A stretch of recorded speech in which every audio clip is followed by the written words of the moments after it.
우리가 지금 사순절이라는 절기를 지내고 있습니다. 이 사순절에는 6번의 주일을 지내게 되는데요. 오늘이 사순절 6번째 주일이고요.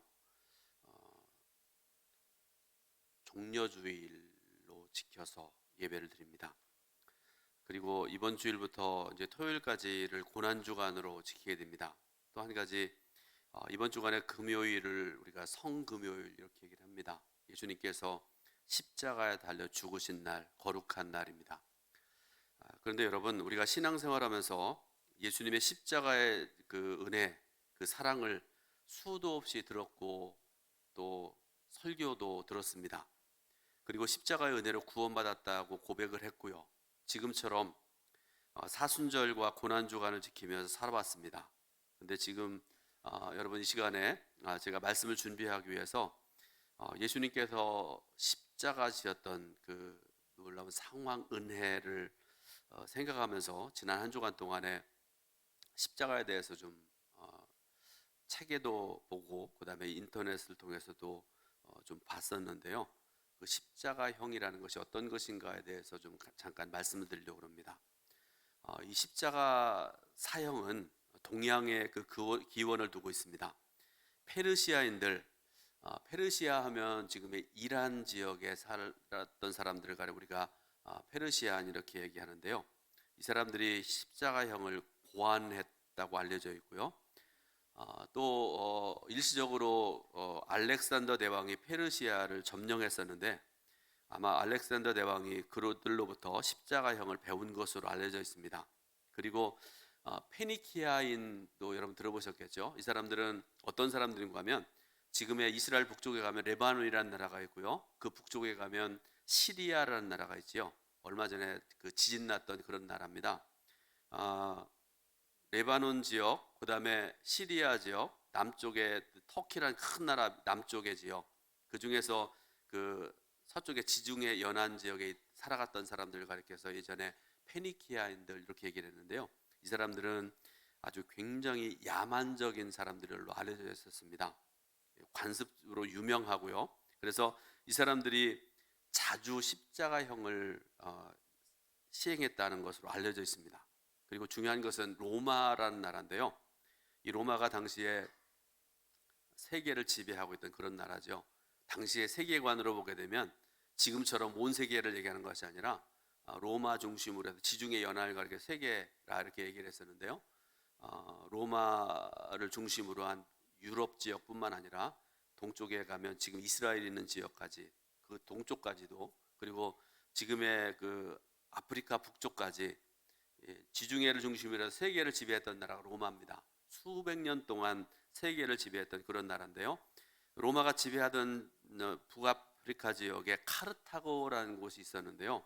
이 카르타고가 또 십자가형을 자주 했던 것으로 알려져 있는데요.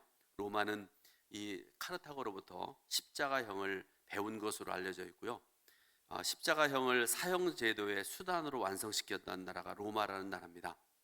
로마 사람들이 십자가형을 시행하는 방법을 보게 되면 상상을 초월할 정도로 잔인했었는데 십자가형을 언도받은 사람들이 제일 먼저 그들이 닥치게 되는 게 뭔가 하면 채찍을 맞는 일이라고 합니다.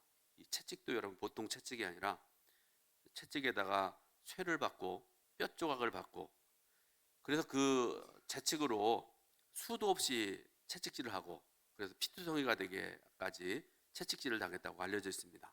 그리고 난 다음에 십자가의 가로 기둥을 어깨에 지고 처형을 당할 장소까지 가야 됐습니다. 여러분 조금 전에 제가 말씀드리면서 십자가의 가로 기둥을 어깨에 지고 이렇게 말씀드렸잖아요. 여러분 뒤에 보면 십자가 보이시죠? 이게 가로 기둥, 이게 세로 기둥 이렇게 얘기하는데요. 우리는 여러분 성화를 보게 되면 예수님께서 이렇게 지고 가신 걸로 이렇게 알고 있는데 정확하게 말씀드리면 이 세로 기둥은 그 자리에 이미 관병들이 거기다가 박아놨다고 그래요. 그러고 난 다음에 가로 기둥을 어깨에 지고 처형될 장소까지 가야 됐습니다. 그런데 여러분 이 기둥이 대략 보게 되면 길이가 약 1.8m 정도였고요. 무게는 약 14km, 14kg 정도였습니다. 그런데 처형 장소에 이르게 되면 가로 기둥은 처형 장소에 이미 세워져 있는 세로 기둥에 부착되었습니다. 그런 다음 몸이 십자가 위에서 미끄러지지 않도록 약 18cm 정도 되는 못으로 죄인의 손과 발을 박았습니다. 때로는 십자가 위에 몸을 지탱시키기 위해서 밧줄을 사용하기도 했다, 이렇게 알려져 있습니다. 로마 사람들은 죄인들을 십자가에 못을 박을 때 죄인의 발을 위로 밀어 올려서 박았다고 알려져 있습니다. 그래서 죄인들이 못에 의지해서 좀 더 쉽게 숨을 쉴 수 있도록 순간적으로 자기 자신의 몸을 밀어 올릴 수 있게 했고, 십자가에 못 박힌 사람은 대부분이 36시간 정도 거기에서 고통당하고 어려움 당했다, 이렇게 알려져 있습니다. 여러분, 한번 생각을 해보세요. 십자가에 매달려서 손과 발에 못이 박히고 허리에 창이 찔리고 머리에 또 가시면류관을 쓰고, 예수님께서 그렇게 하셨죠. 타는 듯한 목마름, 몸에 피가 다 빠져나가니까 얼마나 목마르셨겠습니까? 또 모욕받는 고통, 경련, 현기증, 수치와 죽음을 앞에 둔 공포, 이 모든 것들이 십자가형을 공포스러운 처형 수단으로 만들기에 충분했다는 말씀입니다. 그런데 여러분, 이것이 바로 인간들이 예수님께 행한 일입니다. 그리고 하나님께서는 예수님께 모든 사람의 죄를 담당시키셨고, 예수님은 죄도 없으시면서 우리의 죄의 대가를 치르기 위해서 십자가에 달려 죽으셨다, 이렇게 말씀을 하세요. 초기 교회는 부활주일에 세례받게 될 성도들을 교육하고 훈련하는 기간으로 사순절을 지켰다, 이렇게 알려져 있습니다. 그런데 점차 성인 세례가 사라져감에 따라서, 왜 성인 세례가 사라졌는가 하면 어린아이들 유아 세례, 영아 세례들을 자꾸 하면서 어른들은 세례받을 필요가 없었다는 그런 말씀이기도 하죠. 그래서 나중에는 어떻게 이 사순절을 지켰는가 하면 십자가를 지신 예수님의 삶에 비추어서 개인의 삶을 살피고 참회하는 시간으로 사순절을 발전시켜 나갔습니다. 특별히 이 시간의 참회는 화해를 위한 참회였고요, 죄로 인해서 교회 공동체와 멀어졌던 성도가 회개하고 교회는 그들을 용서하는 화해의 기간으로 사순절을 점차 지켜나갔다, 그런 말씀입니다. 그러므로 사순절은 세례받을 때 죄에 대하여 죽은 자신을 기억하고 하나님과 교회 앞에 서약한 십자가의 삶인 화해의 삶을 새롭게 다짐하는 그런 거룩한 기간입니다. 사도 바울이 고린도 교회에 편지를 보내는데요, 고린도전서와 고린도후서에 편지를 보낸 것으로 알려져 있고요. 그런데 학자들에 의하면, 신약 학자들에 의하면 첫 번째 편지, 그러니까 고린도전서와 두 번째 편지 고린도후서의 편지 중간에 중간 서신이 있었다, 이렇게 학자들이 얘기를 합니다. 여러분들에게 그 내용들을 좀 말씀드리려고 그러는데요, 사도 바울이 고린도 교회에 첫 번째 편지를 보내게 된 상황, 크게 두 가지 때문에 그렇습니다. 첫 번째로는 근로의 집사람들에 의해서 알게 된 이 고린도 교회의 분열 때문에 이 바울이 고린도 전서를 써서 보냈습니다. 자, 고린도 전서 1장 11절과 12절 말씀을 같이 읽어보겠습니다. 내 형제들아, 근로의 집 편으로 너희에 대한 말이 내게 들리니 곧 너희 가운데 분쟁이 있다는 것이라. 내가 이것을 말하거니와 너희가 각각 이르되 나는 바울에게, 나는 아볼로에게, 나는 게바에게, 나는 그리스도에게 속한 자라 한다는 것이니. 아멘.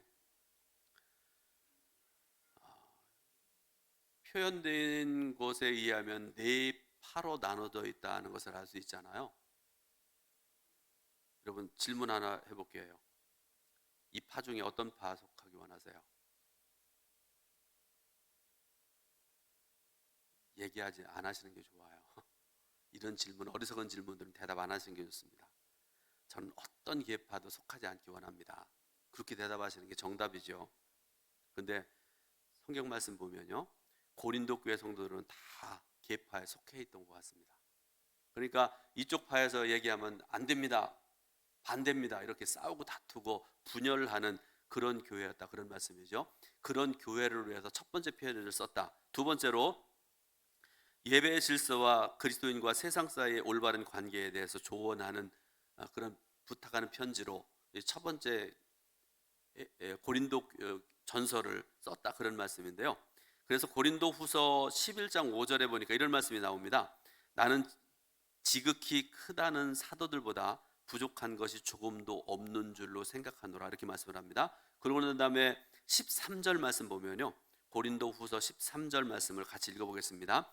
그런 사람들은 거짓 사도요 속이는 일꾼이 자기를 그리스도의 사도로 가장하는 자들이라. 아멘. 고린도 교회 안에도 다른 교회처럼 잘못된 자들이 들어와서 사도인 척하고 성도들을 꼬드기는 그런 역사들이 있었다, 그런 말씀이죠. 그러면서 고린도후서 11장 16절부터 33절 보게 되면 그 유명한 바울의 자랑이 나옵니다. 여러분 집에 가시면 꼭 읽어보시길 부탁을 드립니다. 고린도후서 11장 16절부터 33절에 바울이 했던 유명한 자랑이 있는데요. 그런데 이런 자랑을 하는 이유가 고린도 교회가 거짓 교사들을 받아들이고 그들의 근거 없는 가르침에 빠져서 그 권위에 맹목적적으로 순종하는 그런 성도들을 책망하기 위해서 바울이 고린도후서 11장 16절부터 33절에 유명한 그런 신앙적인 고백 또 자랑을 했다, 그런 말씀입니다. 그런데 첫 번째 편지 이후로, 그러니까 고린도전서를 쓴 이후로 고린도 교회 상황은 소위 유랑하는 큰 사도들의 영향으로 더 악화되어 있는 그런 상황이었습니다. 그래서 바울이 그 소식을 듣고요, 에베소에 있다 급히 고린도를 방문하게 됩니다. 그런데 바울이 거기서 엄청난 수모를 당해요.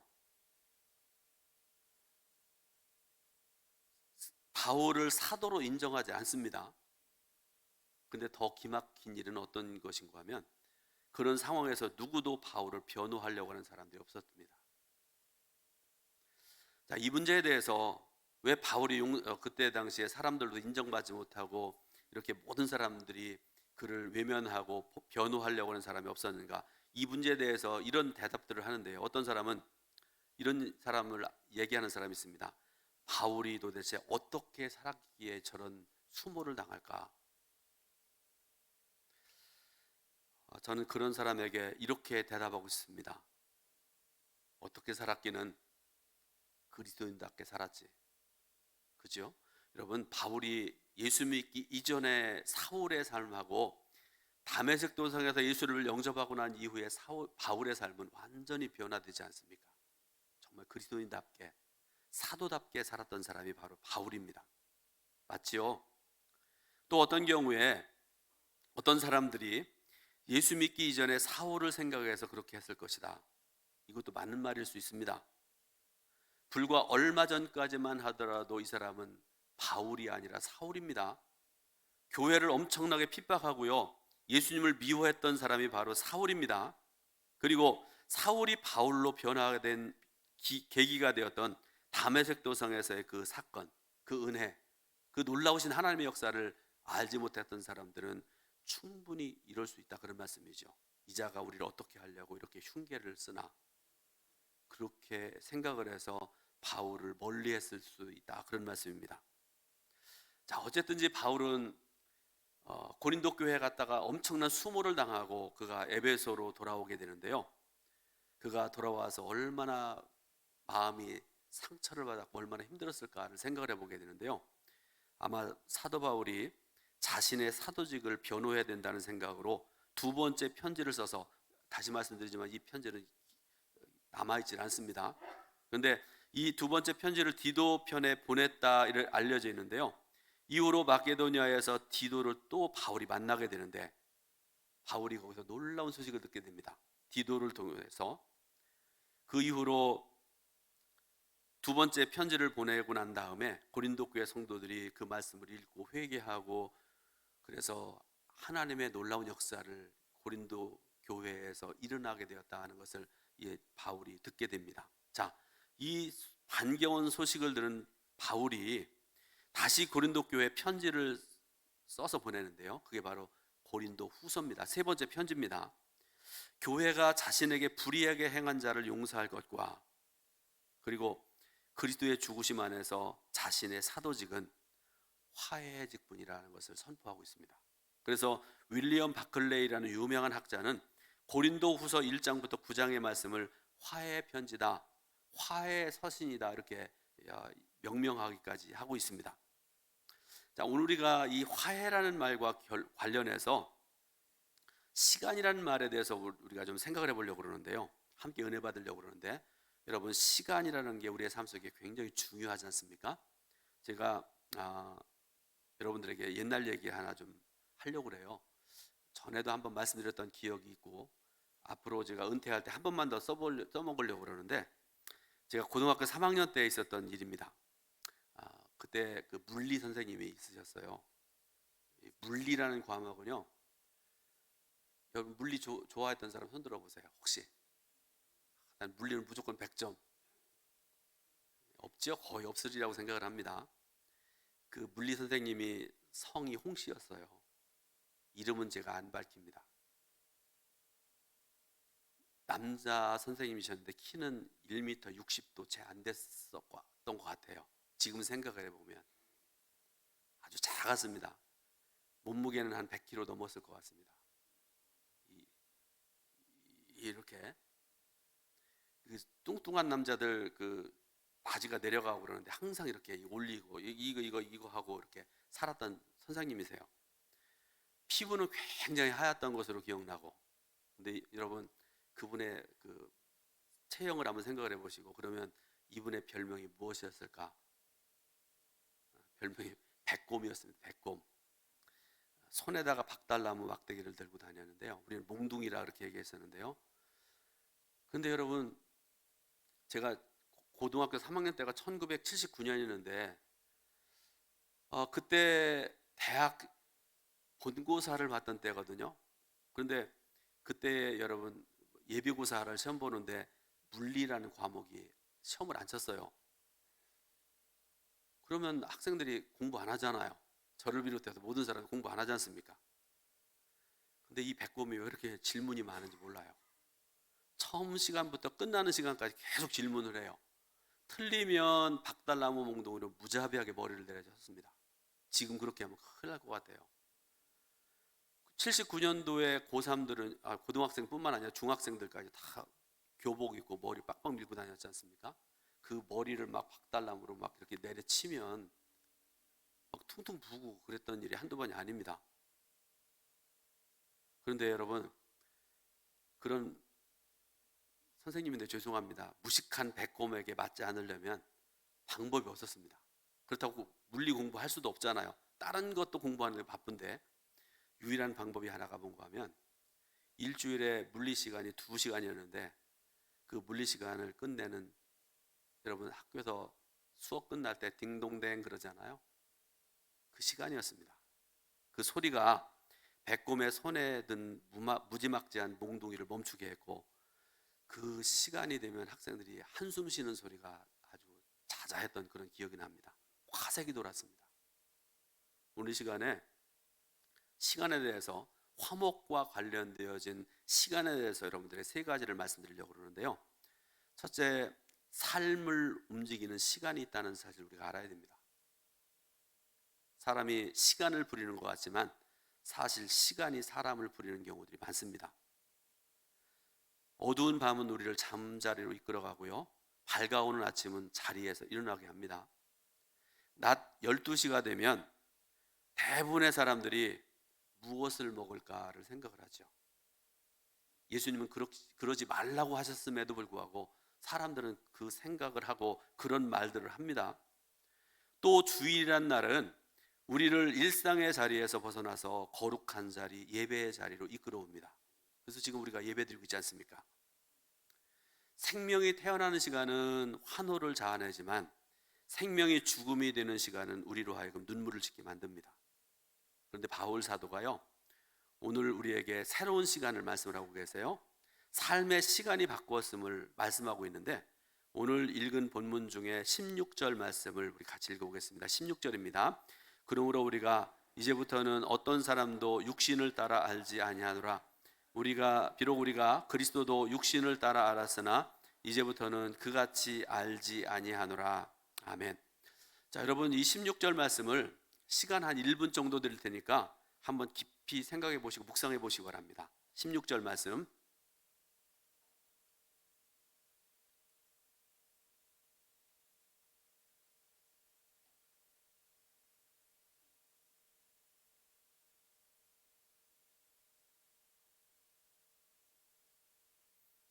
자, 말씀 중에 이제부터는 이라는 말씀이 나오죠. 이제부터는 이라는 이 말씀을 중심으로 그 이전과 그 이후의 삶이 완전히 변화되어지는 것을 알 수 있지 않습니까? 그리고 이어지는 사도 바울의 선포가 있는데요, 이어진 말씀 17절 말씀도 같이 한번 읽어보겠습니다. 그런즉 누구든지 그리스도 안에 있으면 새로운 피조물이라. 이전 것은 지나갔으니 보라 새 것이 되었도다. 아멘. 이제부터는 다르다는 것입니다. 이제부터는 모든 것이 새로워졌다는 그런 말씀입니다. 그런데 왜 하필이면 이제부터인가? 이유가 있습니다. 본문이 시작되어지는 그러므로 앞에 무엇이 있는가를 생각해 보면 되는데요, 바울 사도가 죽음이라는 것을 언급하고 있는 것을 볼 수가 있습니다. 그리스도의 죽음, 그리고 우리의 죽음에 대해서 말씀을 하십니다. 14절에 우리가 생각하건대 한 사람이 모든 사람을 대신하여 죽었은즉 모든 사람이 죽은 것이라 이렇게 말씀하시는데, 죽음 때문에 그리스도께서 죽으셨고 우리가 그와 함께 죽었다 이렇게 말씀을 하고 계세요. 두 번째로 삶을 흔드는 죽음이 있다는 것을 우리가 알아야 됩니다. 작년 12월에 저의 친한 친구 목사님의 아내가 전혀 예기치 않은 그런 상황에서 소천했던 그런 일이 있습니다. 채 60이 되지 않은 나이였고요. 그 사모님 굉장히 현숙하고 괜찮은 사모님이셨습니다. 그 일이 있고 난 다음에 제 친구 목사님의 충격이 굉장히 컸던 것 같고요. 지금도 가끔 저하고 통화하고 이렇게 얘기하고 그러는데, 어제 제가 오후에 요 부분의 말씀을 준비하고 있던 중에 이게 도대체 세상 사람들은 운명이라고도 얘기하고요. 그리고 이거 준비하는 그 시간에 저한테 전화를 했어요. 거짓말 생각하시는 분이 저한테 오세요. 저한테 전화 온 그 표시가 있지 않습니까? 전화가 왔어요. 내려놓고 제가 전화를 받았습니다. 그런데 어제는 참 감사하게도 그러지 않았는데요, 가끔 전화하고 통화하고 얘기하고 그러면 아내의 흔적 때문에 아내가 없음으로 인해서 울어요. 남자가 그렇게 울어요. 아내를 굉장히 사랑했던 목사님이셨습니다. 언제 이 아픔과 슬픔에서 벗어날 수 있을지 아무도 모를 것 같아요. 근데 제가 이 말씀 드리는 것은 남편이 아내를 그렇게 사랑했지만 아내의 죽음을 대신할 수 없다는 것입니다. 근데 바울은 14절에서 아까 제가 읽어드렸죠. 14절에서 이렇게 말씀을 해요. 한 사람이 모든 사람을 대신하여 죽었은즉 모든 사람이 죽은 것이라 이렇게 말씀을 하십니다. 두 가지를 말씀을 하십니다. 첫 번째로 한 사람이 모든 사람을 대신하여 죽었은즉, 아주 유명한 말씀이죠. 예수 그리스도께서 세상 모든 사람의 죄를 짊어지시고 십자가에 죽으셨다 하는 그런 말씀이죠. 또 하나, 그런즉 모든 사람이 죽은 것이라 이렇게 말씀을 하시는데, 이것은 그리스도의 십자가에서의 죽음으로 인해서 모든 사람이 죽음을 경험했다라는 그런 말씀입니다. 죽음은 이전 것을 뒤흔들면서 모든 것을 바꿔놓습니다. 죽음으로부터 멀찍이 떨어져 있다고 생각할 때, 특히 젊은 사람들은, 여러분 여기에도 젊은 사람들 예배드리는 성도님들이 있으리라고 생각하는데요, 여러분 나는 아직도 죽을 때가 멀었다, 50년 후에 또 60년 후에 나 죽을 거다, 일반적으로 그렇게 생각하고 그렇게 일반적으로 생명이 그렇게 길잖아요 요새. 그런 사람이라고 그러면 종전에 살아왔던 방식 그대로 살아갈 것 같아요. 사순절에 기도합시다. 그래도 기도 안 하고, 사순절은 예수님이 우리를 용서하신 것처럼 이웃을 용서해야 됩니다. 용서 안 하고 내가 이 인간은 죽어도 내가 용서 못한다, 그러고 그대로 살아가는 것 같아요. 근데 여러분, 예를 들어서 죽음이 내게 가까이 왔다고 한번 생각을 해보세요.